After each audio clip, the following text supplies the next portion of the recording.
A história começa com uma figura encapuzada escondida no topo do telhado de um castelo, esperando todas as luzes se apagarem para que ele possa entrar na área e matar seu alvo.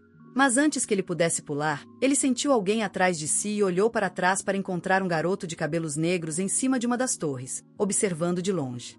Um arrepio imediato percorreu o corpo do homem encapuzado, que pensou que esse garoto fosse mais um assassino como ele. Mas, ao olhar mais de perto, ele percebeu que esse garoto não é outro senão o lendário assassino silencioso, conhecido por suas habilidades absurdamente poderosas. O homem encapuzado percebe que não há esperança de fuga e que precisa lutar para sair dali, então corre imediatamente para conseguir o melhor ângulo e arremessa um monte de estacas de metal afiadas no assassino silencioso. Infelizmente para ele, no entanto, o assassino é rápido demais e desvia do ataque sem esforço antes de correr direto para o homem encapuzado. O homem saca sua adaga e tenta acabar com isso em um golpe único. Mas o garoto de cabelos negros consegue bloquear e desviar do ataque com sua própria adaga em um piscar de olhos. Eles se movimentam para frente e para trás no telhado até que o garoto desarme habilmente seu oponente. O assassino não vai cair tão facilmente, no entanto, pois joga novamente um monte de estacas, que o assassino desvia. Mas isso cria uma abertura para o homem encapuzado atacar. Infelizmente para ele, o garoto de cabelos negros já havia previsto isso e escapa do ataque, aparecendo atrás. Ele, o assassino de capuz, começa a ficar desesperado ao perceber a enorme diferença de poder entre eles e tenta usar tudo que tem contra o assassino mais jovem. O garoto, no entanto, permanece calmo, desviando e bloqueando cada golpe e ataque que o assassino lança contra ele, até bloqueando seu shoubi secreto e escondido. Com isso, o assassino fica sem truques na manga, sendo simplesmente esfaqueado no braço antes de ter as pernas quebradas, o que o deixa no chão. O assassino não acredita em como o garoto dominou tão facilmente, mas aceita sua derrota quando uma espada cai do céu, pondo fim à sua dor para sempre. Com a concorrência fora do caminho, o assassino entra no quarto do seu alvo, que dorme na cama, sem ter a menor ideia do perigo que corre. Ele renova sua determinação e levanta sua adaga para apunhalar o alvo, completando sua missão. Há pouco tempo, esse assassino mortal era apenas um adolescente solitário. Akira, do Japão, que frequentou o ensino médio e preferia passar o tempo sozinho, lendo mangás no celular. A maioria dos colegas nunca se importou com ele, mas em um dia fatídico, um rasgo repentino em sua realidade acontece e ele, junto com todos os seus colegas, é transportado para um mundo completamente diferente, no meio de uma quadra. Todos ficam assustados, perguntando-se se é um sonho ou alguma pegadinha, quando o mago velho surge por uma porta. Afirmando que a majestade real gostaria de conversar com ele, ninguém entende o que está acontecendo. Enquanto alguns pensam que se trata de uma festa fantasia, logo o rei entra na sala com a princesa e os recebe no novo mundo, para onde foram chamados por um ritual mágico especial. O rei imediatamente vai direto afirmando ser o governante do maior reino humano, que atualmente está sob ameaça de um ataque dos demônios. Ele afirma que apenas um herói de outro mundo possui o verdadeiro poder para derrotar o Lorde Demônio de uma vez por todas, caso contrário, todos estarão condenados à morte e à destruição. O mago então avança, afirmando que precisam descobrir quem é o herói e instrui todos a avançar e colocar as mãos no cristal mágico, um a um. Um dos meninos animados vai à frente primeiro, colocando as mãos no cristal para revelar seu status. Ele acaba sendo apenas um treinador de animais. Ele parece desapontado, mas o mago diz para ele não se preocupar, já que ainda tem atributos muito além do alcance de qualquer pessoa normal. Um a um, os alunos descobrem seus status, tornando-se magos, cavaleiros ou curandeiros. Akira percebe algo estranho, no entanto, já que todos parecem ter os atributos iniciais de 180. Enquanto suas estatísticas como assassino são 10 vezes maiores do que as de 1800, finalmente o próximo garoto chamado Sato se aproxima da bola de cristal e é revelado como o herói entre todos, com estatísticas iniciais de 1000. O mago velho parabeniza, alegando que as estatísticas iniciais de cada pessoa são seladas em um máximo de 500. Mas, como ele é um herói, suas estatísticas são o dobro disso. Isso prova que algo está errado com os atributos de Akira, já que eles parecem quase o dobro dos do próprio herói. Todo mundo vibra pelo Sato, já que ele é o mais popular da turma. Enquanto um dos colegas de classe de Akira o pressiona para que ele revele seus atributos para todos também, Akira pensa na situação em que eles estão, considerando que eles não sabem nada sobre este mundo ou como ele funciona. Ele acha ridículo revelar um número tão anormal e deveria primeiro obter mais informações sobre isso, com o apoio de todos. Estatísticas organizadas e o herói revelado. O mago mais velho afirma que todos receberão armas e outros equipamentos de acordo com suas classes e os manda para seus quartos para a noite. Voltando para seus quartos, ele também nota uma câmera escondida, o que significa que alguém está monitorando-os, e isso lhe parece muito estranho. Então, ele decide usar sua habilidade de presença oculta para passar despercebido. Assim que ele entra no quarto, veste-se adequadamente antes de sair para a varanda, absorvendo o fato de que realmente está em outro mundo. Com isso, decide que logo deve começar a trabalhar para conseguir mais informações, e com alguns saltos, escala a parede até o topo do castelo sem suar. Olha para suas próprias habilidades insanas. De repente, percebe uma janela aberta e esgueirase para a câmara de trabalho do próprio rei, que pergunta à princesa se está tudo bem. De acordo com o plano, a princesa responde que as crianças do outro mundo parecem não ter ideia do que está acontecendo, e nenhuma delas tem habilidades mágicas que possam representar algum problema. O rei pede que ela fique de olho nelas antes de voltar a se concentrar no trabalho. Com sua habilidade de presença oculta, Akira é praticamente invisível enquanto está ao lado do rei, pensando quão fácil seria matar esse homem naquele momento, mas decide não fazer. Na manhã seguinte, Akira senta-se à mesa do café da manhã. Senta-se à mesa com o resto dos colegas de classe, que parecem não ter preocupações. Enquanto Sato, o popular bonzinho, levanta-se e faz uma careta de desgosto sobre como eles são todos muito mais fortes do que eram no mundo deles, então deveriam focar em ajudar as pessoas desse mundo com suas habilidades e lutar contra os lordedemônios, como o rei instruiu. Todos na sala concordam com um plano idiota. Enquanto Akira pondera se deve revelar o que descobriu. Já que esses indivíduos estão achando que o rei e a princesa são seus aliados, todos os alunos se reuniram no campo de treinamento após o café da manhã. Lá, o comandante da Guarda Real, Saren, se apresentou e afirmou que, como todos são novatos, ele os ajudaria a treinar para que, após um mês, pudessem descer a um calabouço e testar suas habilidades. Sato imediatamente animou a todos, alegando que eles dariam o seu melhor, enquanto Akira continuava escondido. Ele se observa e observa silenciosamente o circo de longe. Decide ir sozinho para obter mais informações, mas, para sua surpresa, é seguido por Saren, que entrega a turma para seu tenente. Akira se pergunta se sua habilidade de presença oculta está desativada ou tem duração máxima para permanecer ativo, mas Saren simplesmente sorri, afirmando que ele não precisa se preocupar, pois suas habilidades parecem estar. Está funcionando bem. Ele revela que ele próprio é dotado de visão mística, que lhe permite ver a diferença de temperatura. Basicamente, ele é uma câmera térmica ambulante. Akira fica tenso e coloca a mão na lâmina, perguntando se eles terão algum problema, mas ele o acalma, alegando que não tem intenção de revelar seus segredos para o rei ou a princesa. Akira ainda está cético e pergunta de qual lado ele realmente está, mas Saren responde que é muito mais complicado e não pode ser explicado tão facilmente, percebendo que ele não está mentindo. Akira baixa um pouco a guarda e menciona que quer visitar a biblioteca para conseguir o máximo de informações possível. Quando Saren pergunta sobre o nível de sua habilidade oculta, Akira revela que já está no máximo, o que é bem louco, mas o resto de suas habilidades está apenas no nível 1, e ele não faz ideia de como aumentar isso. Sorri, alegando que pode ajudá-lo com isso. Como ele não vai conseguir o que quer na biblioteca de qualquer forma, Akira se pergunta o quanto pode confiar nele, mas não pode negar o fato de que a ideia de ficar mais forte não é emocionante. Ele controla suas emoções e pergunta a Saren como ele exatamente volta para casa, mas Saren responde que até ele não faz ideia disso. Mas sabe que Akira precisa ficar o mais forte possível, já que só encontrará um jeito de voltar para casa se continuar vivo. Akira diz que não gosta de receber ajuda de graça, então Saren responde que ele pode retribuir contando mais sobre o próprio mundo. Parece que isso resolve, já que Akira aperta a mão de Saren.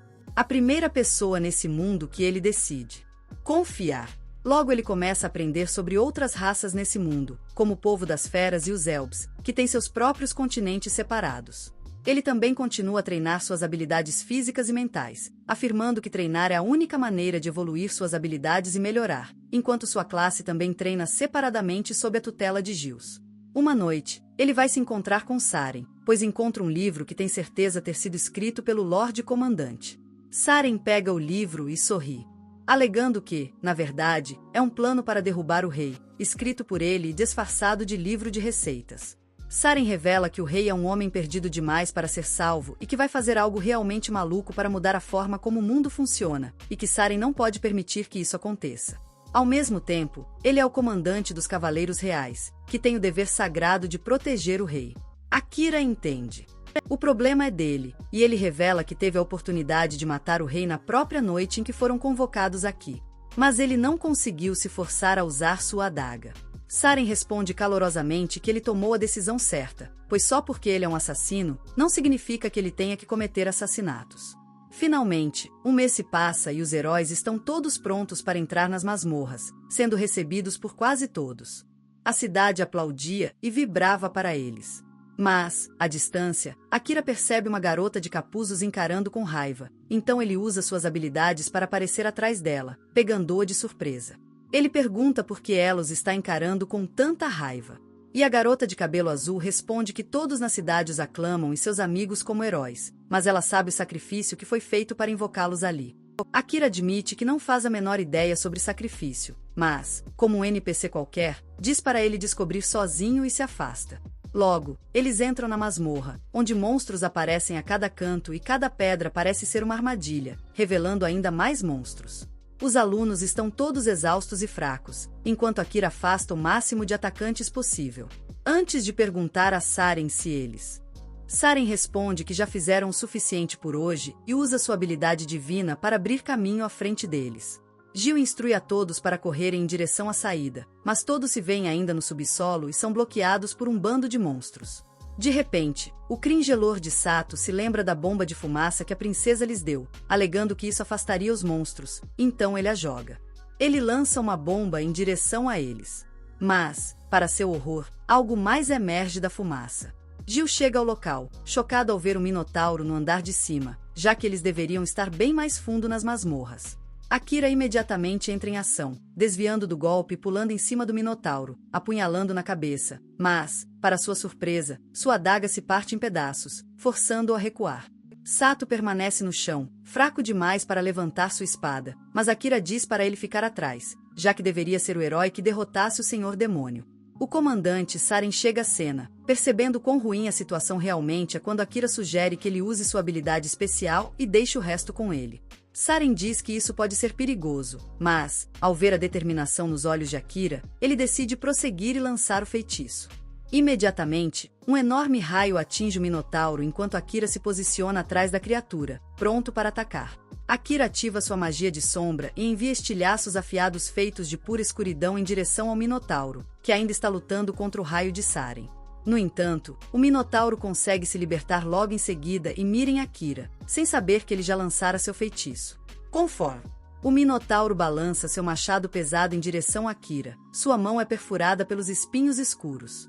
Akira perfura o corpo do monstro com espinhos ainda mais afiados e, quando tem certeza de que ele não consegue se libertar tão facilmente, começa a puxá-lo para o abismo escuro sob seus pés. O Minotauro é engolido pelo abismo, e os espinhos arrancam sua cabeça no momento em que ele desaparece por completo. Todos ficam chocados. É incrível ver que Akira conseguiu derrotar um monstro tão incrivelmente forte, mas de repente seus poderes saem do controle. Todos entram em pânico enquanto ele tenta recolher os espinhos de sombra, mas, felizmente, Saren se adianta para ajudá-la a se acalmar. Graças à orientação dele, Akira consegue retomar o controle de seus poderes, desativando sua magia de sombra. Ele se sente sortudo por estar vivo e Saren diz a ele que ele realmente... Ele ultrapassou as expectativas dele hoje. Quando eles retornarem da masmorra, Saren agradece por salvar a vida de todos, mas não sente que merece todo o crédito. Ele diz que, sem o apoio de Saren, não teria derrotado o Minotauro, especialmente porque não conseguiu conjurar magia de sombra adequadamente no treinamento. Saren comenta que é a primeira vez que ouve falar de um extra. Uma habilidade chamada Magia das Sombras, e ele concorda que Akira mal consegue controlar o feitiço agora.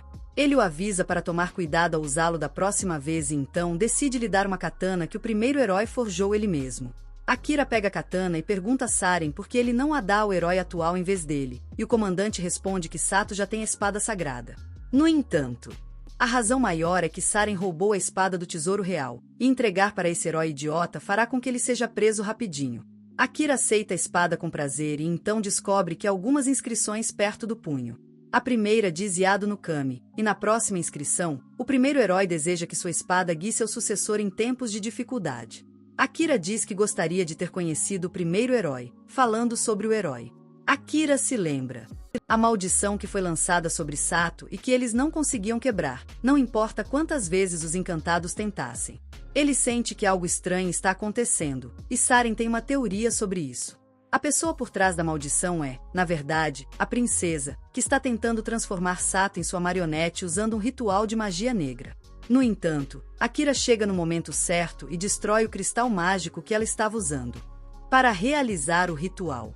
A princesa fica furiosa e pergunta como ousa entrar no quarto de uma mulher sem permissão, e Akira simplesmente aponta sua espada para ela.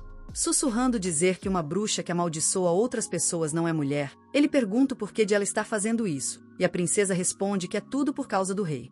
Akira pergunta por que ela está obedecendo o rei, e a princesa repete, com os olhos que parecem desprovidos de vida e razão. Akira percebe isso também e sai do quarto, mas a princesa tem mais cristais mágicos que planeja usar para amaldiçoar o resto dos alunos. Enquanto isso, Akira leva o cristal para o lugar de Saren e diz a ele que ele estava certo sobre a princesa amaldiçoar Sato. Parece não ser uma novidade, porque Saren comenta que ela ainda não havia feito isso. Já havia desistido de seus atos malignos. Ele pergunta a Akira se ele mostrou o rosto para a princesa, e ele confirma, dizendo que queria ter uma conversa decente com ela, mas ela não era muito boa com as palavras. Saren responde que a princesa não é mais do que uma fantoche para o rei no momento, e então diz a Akira para não dormir no palácio hoje à noite. Akira fica curioso sobre o motivo, e Saren explica que a princesa pode amaldiçoar qualquer um, mas não ele, já que ele nunca revelou a ela o que ele é.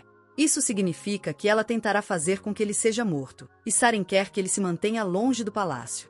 Akira pergunta se ele não vai repreender por ter aparecido de forma descuidada, e o comandante responde que adolescentes devem ser impulsivos e inconsequentes, e é dever de adultos como ele acobertar isso. Na manhã seguinte, Akira acorda com um alvoroço vindo do palácio, e ao chegar lá, encontra uma multidão enorme reunida. Ele percebe que Sato foi libertado da maldição e pergunta o que está acontecendo. Sato responde que Saren está morto, e Akira não consegue processar essa notícia. Ele corre pela multidão para ver o corpo de Saren no chão, com uma adaga atravessada no coração. Akira fica arrasado com a perda. Seu único amigo no mundo, mas os colegas de classe pedem para ele parar de agir porque acreditam que ele é o assassino. Eles apontam que a adaga usada para matar Saren pertence a ele, e Akira os lembra que sua adaga se partiu na luta contra o Minotauro. No entanto, ninguém está disposto a ouvi-lo, e o acusam de ser suspeito e pouco confiável desde que todos chegaram ali. Akira se pergunta se eles estão sob a maldição da princesa, e ele tem razão pela forma como todos o culpam. Apenas Sato vem em sua defesa, dizendo que eles precisam investigar o assunto a fundo. Mas o rei decreta que Akira será executado por assassinar seu amado comandante. Ele ordena que seus guardas o prendam, mas Akira usa uma habilidade para esconder sua presença e escapa ileso, enquanto o rei envia suas tropas para procurá-lo por todo o palácio. Akira vai até Gil, que revela que a unidade de elite de assassinos matou Saren por ordem direta do rei. O esquadrão de assassinos também está atrás dele, mas Saren previu isso e preparou suprimentos de viagem em seu quarto. Gil diz a Akira para pegar os suprimentos e fugir, e ele agradece o comandante Vice antes de correr para o quarto de Saren para pegá-los. Mas ele esqueceu uma pequena bolsa na pressa. À noite, o rei comenta sobre como Saren caiu mais fácil do que ele pensava e agora não há ninguém que possa se opor a eles. A princesa diz a ele que a lavagem cerebral de todos os alunos, exceto o herói, está completa e agora eles só precisam de motivo para iniciar uma guerra com seus reinos vizinhos. O rei fica satisfeito ao ouvir isso e diz à princesa para enviar os assassinos atrás de Akira, a fim de garantir que ele não sobreviva tempo suficiente para se tornar uma ameaça a eles. Enquanto isso, Akira está escondido no calabouço porque Saren uma vez disse a ele que era o melhor lugar para evitar pessoas que o perseguiam.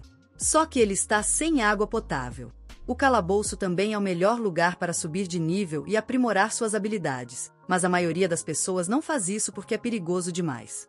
Saren havia alertado Akira que até mesmo sua habilidade de ocultação não o protegerá de monstros de alto nível que possuem sentidos incrivelmente apurados, mas, se ele subir de nível suficiente, conseguirá apagar seu cheiro e até sua temperatura corporal para enganar quase qualquer um. Seguindo suas palavras, Akira começa a se aprofundar na masmorra, lutando contra monstros poderosos, como cães de chamas que explodem ao morrer. Akira se lembra que Saren certa vez lhe disse sobre a habilidade especial que todos possuem. Recebe ao alcançar o nível 100, e como isso os torna muito mais fortes. Derrotar os chefes das masmorras é a maneira mais rápida de ganhar mais experiência, mas também é uma batalha de vida ou morte da qual ele não pode escapar uma vez que começa. Akira está determinado a ficar forte rapidamente a todo custo, e após derrotar os cães de chamas, ele entra na sala do chefe, onde um leão-demônio gigante o espera. O leão. O monstro imediatamente começa a atacá-lo e Akira desvia de tudo, mas ele não percebe que a cauda do monstro é uma cobra que cospe veneno. Ao ser pego de surpresa pelo veneno, o monstro o esfaqueia com sua garra. Akira percebe que teve sorte de estar vivo naquele momento, mas não pretende desistir ainda, já que o leão o arremessa para longe. Akira decide se jogar com tudo e ele libera sua magia das sombras. Os espinhos escuros perfuram imediatamente a criatura e a destroçam em pedaços, mas Akira não consegue controlá-la por muito tempo, pois desmaia. No entanto, uma voz masculina vem de dentro dele, dizendo que o mestre sofreu danos excessivos, então a magia da sombra será ativada à força. A sombra rapidamente se aproxima de seu corpo e entra em modo de cura, usando Monestiada em sua magia das sombras para curar seus ferimentos e retornar ao palácio. Sato diz para seus colegas de classe que eles deveriam ir lutar contra o Senhor Demônio agora. Mas a maioria deles diz que não é a hora certa, já que o comandante da cavalaria acabou de morrer. Sato insiste que eles precisam começar a se mover agora, ou será tarde demais. Mas a maioria dos alunos está sob a maldição e dizem que é inútil. Sato declara que vai sozinho nesse caso, mas, felizmente, há algumas pessoas dispostas a acompanhá-lo. Sato não entende por que elas. Eles o seguiriam quando estivessem amaldiçoados, mas estão confiantes de que superaram a maldição. A encantadora diz que conseguiu diferenciar pessoas amaldiçoadas de pessoas normais e tem certeza de que todos aqui estão livres da maldição. O espadachim alto, Azai, assume o crédito, dizendo que vagamente se lembra de ter cortado alguns cristais estranhos em um quarto desconhecido. Ele não se lembra de como chegou lá, nem como encontrou uma katana. Mas desde então, poucos alunos foram livre da maldição. Acontece que foi Gil quem fez isso acontecer. A sugestão de habilidade dele é mais poderosa do que qualquer maldição para fazer seu alvo realizar apenas uma ação simples. Ele está feliz por ter conseguido salvar pelo menos alguns alunos, porque essa era a última ordem de Saren. E agora só pode desejar boa sorte para a jornada deles. Enquanto isso, Azai pensa que eles precisam unir-se a Akira o mais rápido possível, porque ele era o único que sabia a verdade quando todos estavam amaldiçoados. Ele se lembra. O tempo no mundo real quando ele encontrou Akira trabalhando em um emprego de meio período em uma passarela ferroviária. Akira pediu para ele guardar segredo porque não queria que seus colegas de classe e irmã mais nova descobrissem sobre o emprego. Azai não teve problema com isso, e quando começaram a falar sobre suas irmãs, descobriram que as meninas eram melhores amigas, o que deu a eles um motivo para manter uma boa relação. De volta à masmorra, Akira também acorda sonhando com o incidente, e ele se pergunta se Azai está seguro. Ele de repente percebe que seu corpo está se sentindo muito melhor do que deveria e abre seu status para descobrir que seus atributos aumentaram e que sua vida HP está de volta ao máximo. Não só isso, sua habilidade de magia da sombra subiu de nível, mesmo tendo-a usado apenas uma vez, e ele não consegue entender como tudo aquilo é possível. No entanto, ele não tem tempo para pensar sobre isso e decide continuar se aprofundando na masmorra. Logo, ele alcança o 75º andar da masmorra, e o monstro de gosma o ataca imediatamente. Akira se surpreende ao ver um monstro gosmento em andares inferiores e imediatamente o destrói. Para sua surpresa, uma elfa charmosa cai dos restos do monstro. Akira fica confuso com isso e decide usar a habilidade Olho do Mundo, que nunca teve a chance de usar antes. No momento em que usa a habilidade, ele vê coisas horripilantes que quase o fazem vomitar. Engasga, mas ele cancela a habilidade antes que ela sobrecarregue sua mente com novas informações. Naquele momento, a elfa Amélia acorda e Akira pergunta se ela está bem. Ela responde que está ótima, mas Akira não acredita nela, porque viu o status dela antes e descobriu que a vida dela HP tinha caído para apenas 2. Ele também sabe que Amélia tem a habilidade Olho do Mundo e que ela já a usou nele. Ela o chama pelo nome e pergunta que lugar é esse, e ele diz que é uma masmorra onde ele está tentando subir de nível. Ele então começa a dar uma bronca nela sobre como não é de bom costume espionar o status de outras pessoas, mas ela de repente desaba em seus braços. Akira descobre que ela está com febre e a leva para o 69º andar para que ela se recupere. Amélia se assusta ao acordar, mas Akira pede para ela beber água para se hidratar. Ele oferece mingau para ela comer depois, e ela pergunta por que ele a trouxe do 75º andar até o 69. Akira responde que aquele era o andar mais próximo com uma fonte de água, e então pede para ela descansar. Ela agradece por tê-la salvado e revela que é uma princesa. Mas Akira não se importa muito com isso. Logo depois, Amélia se recupera completamente e se junta a Akira em sua jornada, quando ele chega ao 80º andar do calabouço. Ela usa sua magia de gravidade para ajudá-lo em batalha, mas ele não está nada feliz com ela seguindo para o perigo. Amélia diz a ele que está indo pelo mesmo caminho e então declara, com confiança, que é forte o suficiente para se cuidar. Akira não tem escolha, mas levá-la junto agora, e logo eles entram na sala do chefe, onde encontram um dragão aterrorizante, pronto para matar qualquer intruso. O dragão imediatamente lança chamas azuis em direção a eles, mas eles conseguem desviar. Akira esconde sua presença enquanto Amélia pressiona o dragão para baixo com sua magia de gravidade, dando a ele a chance de atacar. No entanto, o dragão o vê se aproximando, apesar do feitiço de invisibilidade, e o arremessa para longe. Amélia grita com Akira, dizendo que o dragão está sentindo sua presença através do mana dele e pede para ele misturá-lo com o mana ao redor. Akira ainda não aprendeu a fazer isso, então ele decide lutar como sempre fez. Ele ativa a magia das sombras e envia uma estilhaço sombria em direção ao dragão, arranhando seu rosto e forçando-o a mudar de trajetória. Aproveitando a oportunidade, ele crava a espada no olho do dragão, derrubando-o. Amélia fica realmente impressionada com o método de luta impulsivo dele, mas, quando está prestes a perguntar sobre seus poderes, o corpo do dragão começa a brilhar, surpreendendo os dois. O dragão se transforma em um gato azul gigante, e nem Akira nem Amélia conseguem entender como isso é possível. Amélia usa sua habilidade de olho mundial e descobre que o gato é um metamorfo, o que explica a transformação. Num dragão. Tudo faz sentido para ela agora, porque um dragão de verdade seria muito mais resistente do que o gato. Amélia fica impressionada com a facilidade com que Akira consegue usar seu olho mundial e pergunta por que ele não está usando também. Ele se lembra de como seu cérebro quase se partiu da última vez que tentou usar a habilidade e acredita que foi porque seu nível é muito baixo para usá-la corretamente. No entanto, Amélia acredita que Akira está rejeitando a habilidade, o que é a razão dele estar tendo. Começa a dar problema, e justamente quando isso acontece, o gato preto acorda e começa a falar. Ele está decepcionado por ter sido derrotado por um humano e um elfo, mesmo tendo se transformado em dragão só por diversão. Akira fica boquiaberto ao ouvir o monstro gato falar e se sente ofendido com a reação dele. Ele o adverte para não colocá-lo no mesmo saco de monstros de baixo nível movidos apenas por instinto, porque ele é um ser de intelecto superior criado pelo próprio Senhor Demônio. Akira responde que não faz diferença, porque, após o último golpe, o gato não vai conseguir revidar. O gato preto não se importa em morrer, mas tem uma mensagem para Akira antes de morrer. Ele se levanta e começa a irradiar uma aura ameaçadora, dizendo a Akira que o Senhor Demônio o espera em seu castelo, situado no fundo do continente demoníaco vulcânico. Essa mensagem deixa Akira desconfiado, e ele pergunta como o Senhor Demônio sabe sobre ele. E por que ele quer que ele vá para o castelo dele? O gato preto responde que o Senhor Demônio é um ser muito além de sua compreensão, então ele não pode contar mais nada. Ele então se joga no chão, dizendo para Akira matá-lo, mas ele se recusa. O gato diz para ele parar de fingir que é maneiro, porque humanos consideram todos os demônios e monstros seus inimigos, então faria sentido para ele matá-lo já. Akira não concorda com ele, porque, para ele, o verdadeiro inimigo é o rei, e ele não.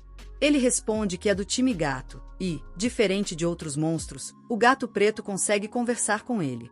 Ele acredita que deve haver uma brecha que permita a eles saírem da sala do chefe sem matar o gato, e Amélia se lembra que havia outra maneira de fazer isso. Ela diz que, se Akira fizer um pacto com o gato preto e o aceitar como seu familiar, ele deixará de ser reconhecido como monstro-chefe e a porta se abrirá. O gato preto ri da ideia, dizendo que só um usuário de magia experiente com grande controle. Só humana consegue fazer o ritual, e Akira não tem o que é preciso. Amélia discorda dele e revela que ele já ultrapassou o limite necessário para realizá-lo.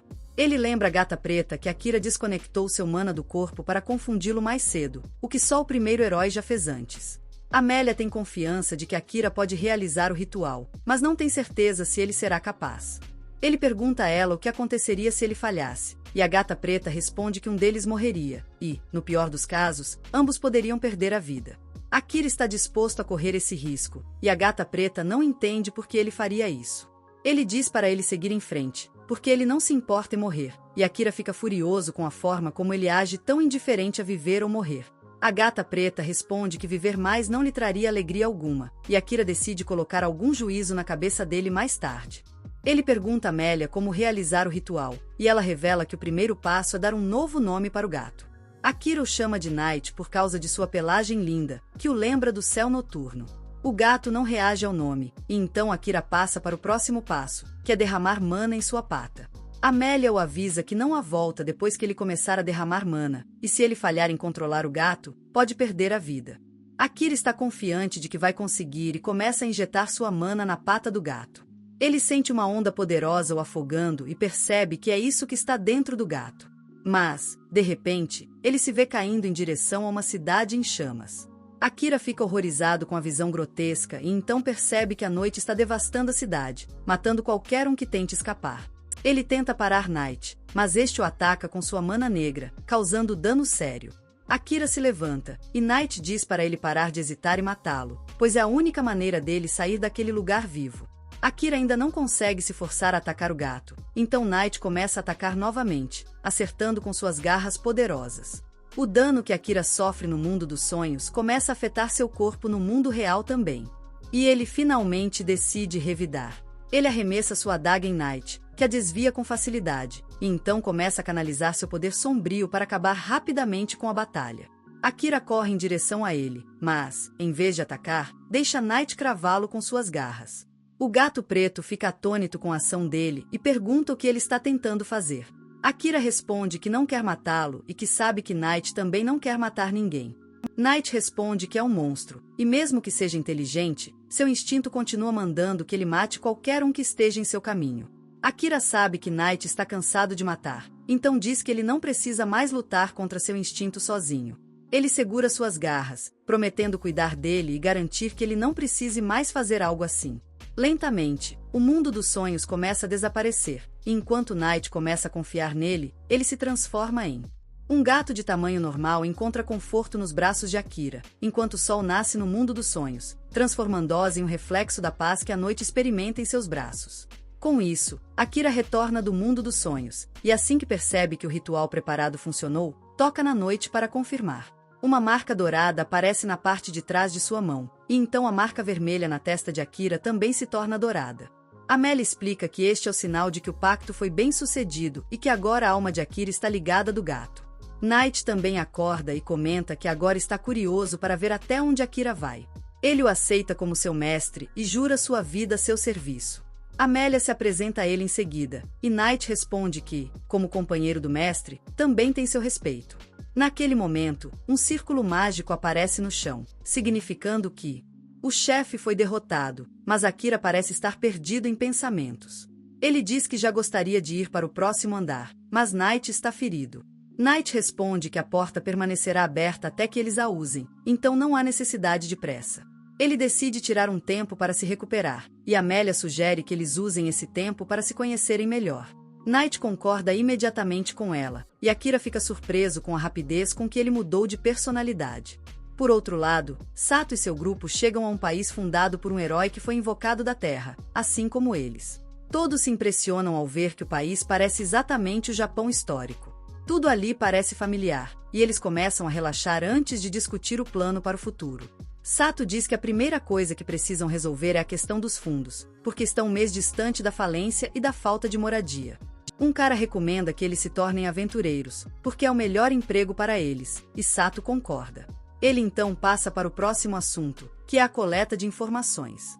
Sugere que encontrem alguém que saiba muito sobre este mundo e também procurem livros com informações valiosas, pelo tamanho do garoto, esperando que haja um livro que possa dizer como voltar para a Terra. Mas Sato acredita que derrotar o Lorde Demônio é a melhor aposta deles para conseguir isso. Ele acha que só o rei e a princesa podem saber como mandá-los de volta.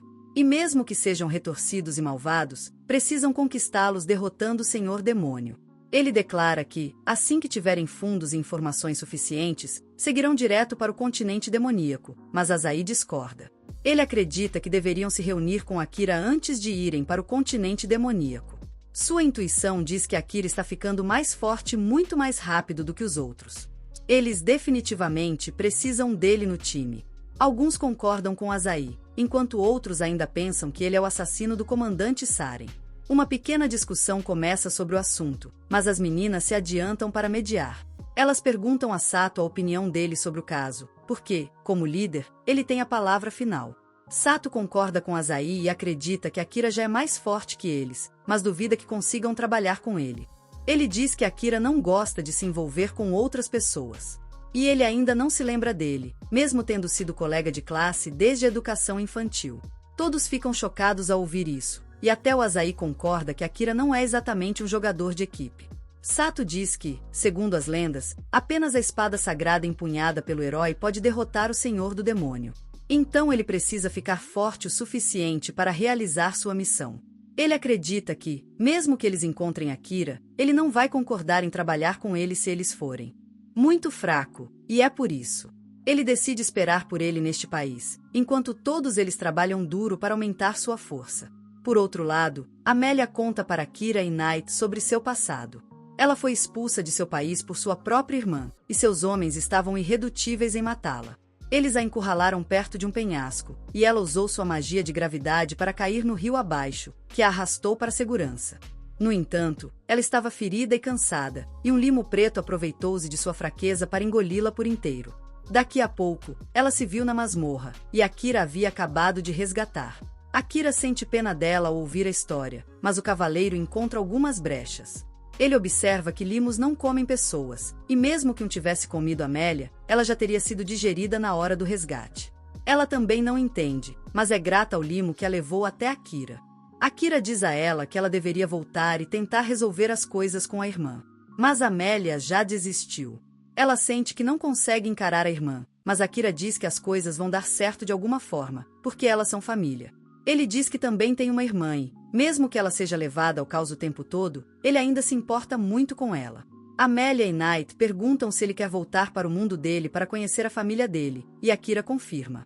Mas, antes disso, ele tem mais uma coisa para fazer. Ele começa a falar sobre Seren, o homem que o ensinou a viver neste mundo, e fica furioso ao pensar nas pessoas que o mataram. Ele jura matar o rei e a princesa por assassinar Seren. E seu instinto de matar faz Amélia e Night tremerem de medo. Amélia grita seu nome, tirando-o de sua fúria assassina. Ele se acalma. Tanto Amélia quanto Night dizem a ele que conhecem o nome de Seren, pois ele foi um famoso comandante de cavaleiros. Akira percebe que o clima está muito tenso, então ele tira a luva e, movido por seus instintos de gato, Night tenta pegá-la. Akira fica feliz em ver que o truque que funcionou com todos os gatos de rua perto da casa dele também funciona com o gato monstro. E Amélia quer tentar também. Logo depois, Akira e Amélia começam a se aconchegar com Night para aproveitar a textura macia e felpuda da pelagem dele. Night diz a Akira para levar a sério, porque suas almas estão conectadas. E se um deles morrer, o outro também morre. Akira já sabe disso. Mas ele está só feliz por ter um familiar felino, porque adora gatos. Amélia responde que está com inveja dele, porque também gosta de gatos. Quando terminam de brincar, decidem sair da masmorra. Akira pergunta ao cavaleiro para onde o círculo de magia de teletransporte os levará. Mas o gato não faz ideia. Ele diz que apenas um punhado de demônios ainda conhece a arte de fazer círculos mágicos, e Akira decide encontrá-los e fazê-los trabalhar para ele assim que chegar ao continente demoníaco. De repente, Amélia se lembra de uma história sobre os círculos mágicos azul pálidos que levam as pessoas ao lugar que desejam. Se várias pessoas entrarem, ele reage apenas aos desejos de uma pessoa. Akira diz que isso pode criar um problema para eles. Mas Amélia garante a ele que irá para qualquer lugar, desde que seja com ele. Akira não dá muita importância à afirmação dela ao entrar no círculo mágico. Ele se pergunta se isso pode levá-lo de volta à sua família. Ele afasta esse pensamento, pois sua vingança vem em primeiro lugar. Com isso, o círculo mágico se ativa e o grupo é teleportado para uma floresta, de onde podem ver uma árvore gigantesca. Amélia entra em choque ao ver a árvore, que o cavaleiro reconhece como a árvore do mundo. Ele diz que eles estão na Floresta dos Elfos, e mesmo que Amélia não consiga acreditar que eles tenham acabado ali, Akira acha que é um bom lugar para estar. De repente, um elfo escondido na árvore atira uma flecha em Amélia. Mas, felizmente, Akira percebe a tempo e a afasta do caminho da flecha. Ele então avança em direção ao arqueiro, desviando sua flecha com a adaga, e logo alcança a retaguarda dele. Ele derruba o arqueiro no chão e Amélia o identifica como Lian. Lian diz que não esperava encontrar o traidor quando veio investigar a luz nesse local e diz a Amélia para correr se ela valoriza a vida dela. Akira o derruba porque não está interessado em seus resmungos. Mas ele percebe que foi lento demais, já que os elfos já o cercaram. A irmã de Amélia, Kílica, está lá para liderá-los pessoalmente e diz a Amélia que ela vai morrer agora que ela retornou ao país voluntariamente. Mas é aí que este vídeo acaba. Não se esqueça de curtir e se inscrever no canal. Obrigado por assistir e até a próxima!